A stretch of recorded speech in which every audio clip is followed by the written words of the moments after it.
One piece chapter 1096 release हो चुका है और इस साल का हमें सबसे बेस्ट चैप्टर देखने को मिल चुका है, क्योंकि इस चैप्टर में हमें देखने को मिलता है रॉक्स पायरेट्स का क्रू का फर्स्ट लुक, जिसमें ऑफिशियली हमारे शिंकी द गोल्डन लायन डेब्यूट करते हैं। रॉजर पायरेट्स, गार्प, बिग मम को मिला कैसे काइडो का डेविल फ्रूट और कुमाको कैसे मिला उसका डेविल फ्रूट, ये सारी चीजें के ऊपर मैं बात करूंगा इस वीडियो में, तो प्लीज वीडियो एंड तक जरूर देखना।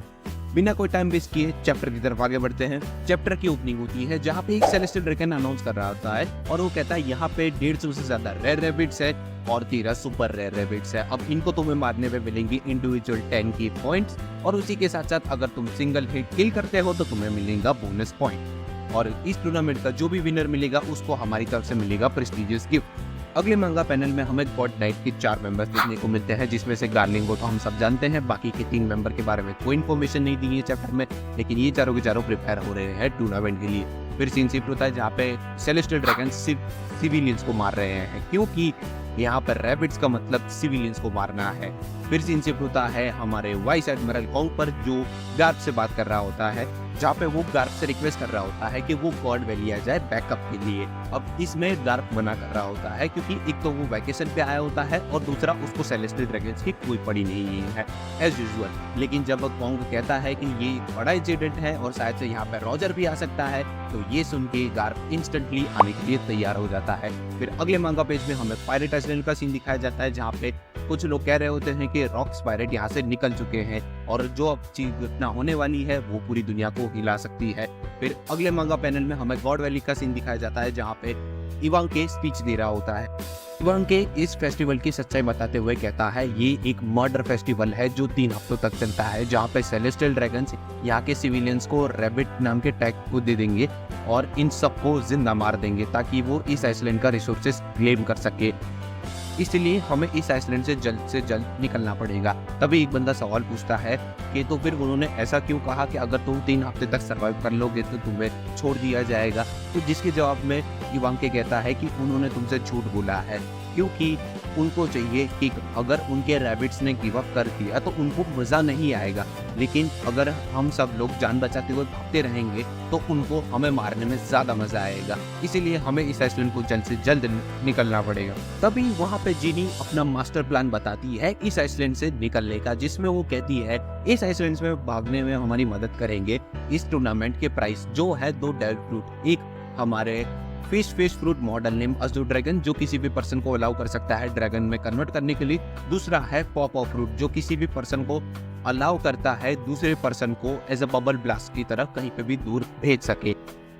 ये सुन के इवांग के कहता है कि अगर ये डेविल फ्रूट हमें मिल जाते हैं तो हम आराम से हम सबको बचा सकते हैं। तभी एक बंदा पूछता है लेकिन हम उस डेविल फ्रूट तक पहुंचेंगे कैसे, वो तो आइसलैंड के बीचों बीच है। तभी जीनी कहती है कि मैं एक प्रूफ दीप हूँ और ये जो इवेंट होने वाला था उसकी इन्फॉर्मेशन मैंने 2 हफ्ते पहले ही लिख कर दी थी, तो कोई ना कोई आउटसाइड के वर्ल्ड वाला इस आइसलैंड में जरूर आएगा।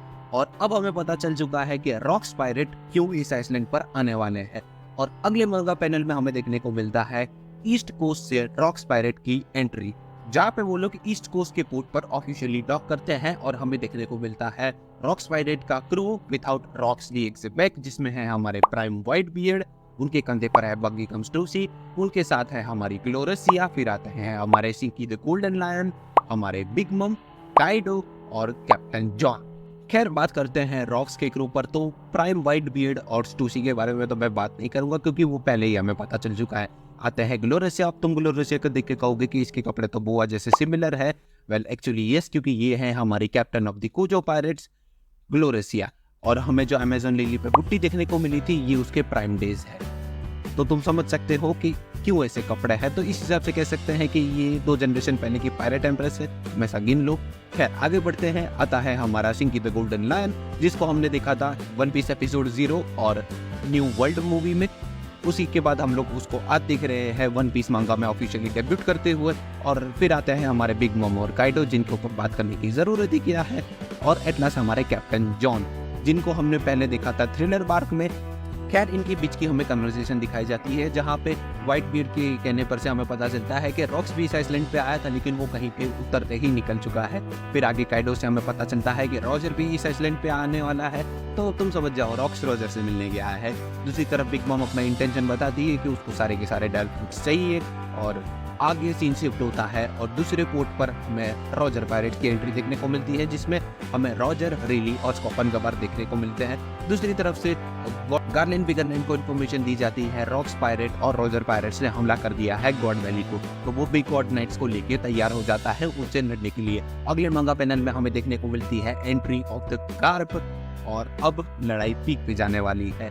लेकिन तभी हमें सीन शिफ्ट होता है और हमें देखने को मिलता है इवांकी और कुमा को मिल चुके हैं दोनों डार्क फ्रूट, जिसमें इवांकी के हाथ में है काइडो का डार्क फ्रूट और कुमा के हाथ में है पॉप ऑफ फ्रूट। वो दोनों डार्क फ्रूट खाए उससे पहले ही बिग मॉम इवांकी को पकड़ लेती है और उसके हाथ से काइडो का डार्क फ्रूट ले लेती है, बट कुमा बचते बचाते बिग मॉम से बच के अपना डार्क फ्रूट खा लेता है, लेकिन वो टकरा जाता है सैटन से, जहाँ पे उन दोनों के बीच की कन्वर्सेशन दिखाई जाती है, जिसमें बेसिकली कुमा निका का नाम लेके सैटन को ट्रिगर कर देता है। फिर हमें देखने को मिलता है टाइम जंप, और जहाँ पे हमें सॉर्बेट किंगडम का सीन दिखाया जाता है गॉड वैली इंसिडेंट होने के बाद, जिसमें कुमा, इवांकी और जिनी सक्सेसफुली भागने में कामयाब रहे हैं, और कुमा ने लगभग 500 से ज्यादा स्लेव को बचा लिया था उस आइसलैंड पर से।